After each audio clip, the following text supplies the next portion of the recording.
వడపప్పు కోసం ఒక హాఫ్ గ్లాస్ సాయి పెసరపప్పుని తీసుకొని బాగా కడుక్కొని ఒక 2-3 సార్లు అందులోకి ఒక గ్లాస్ నీళ్లు పోసుకొని పక్కన పెట్టుకోవాలి. ఇలా ఒక 15 మినిట్స్ అయినా నానపెట్టుకోవాలి. నెక్స్ట్ చలిమిడి కోసం హాఫ్ గ్లాస్ బెల్లం పొడి కానీ తీసుకొని కొద్దిగా వాటర్ పోసుకొని బెల్లం నానటానికి పక్కన పెట్టుకోవాలి. నెక్స్ట్ పానకం కోసం 1/4 గ్లాస్లో బెల్లం తీసుకొని అదే గ్లాస్తో ఒక గ్లాసు వాటర్ వేసుకొని బెల్లం నానటం కోసం పక్కన ఉంచుకుందాం.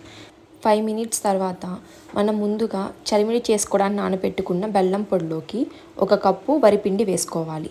మీకు కావాలనుకుంటే ఇంట్లో పట్టుకున్న వరిపిండి అయినా వేసుకోవచ్చు, లేకపోతే స్టోర్లోంచి తెచ్చిన దానైనా యూస్ చేసుకోవచ్చు. ఇందులోకి చిటికెడు ఇలాచీ పౌడర్, అలానే 1 లేదా 2 టీ స్పూన్లు నెయ్యి వేసుకొని బాగా కలుపుకోవాలి.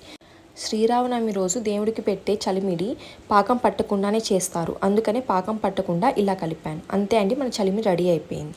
ఇప్పుడు పానకం చేసుకుందాం. పానకం కోసం మనం గడ్డలు లేకుండా బెల్లాన్ని కరగపెట్టుకోవాలి. ఇలా కరిగిపోయిన బెల్లాన్ని మనం వడకట్టుకోవాలి. ఇలా వడకట్టుకోవటం వల్ల ఏమన్నా బెల్లం కరగకపోయినా ఏమన్నా నలకలు ఉన్నా ఫిల్టర్ అయిపోతుంది. ఇప్పుడు అందులోకి కొంచెం ఇలాచీ పౌడర్, 1/2 టీ స్పూన్ మిరియాల పొడి మీ కారాన్ని కన్సిస్టెన్సీని తగ్గట్టు అడ్జస్ట్ చేసుకోండి. అంతేనండి, మన పానకం కూడా రెడీ అయిపోయింది.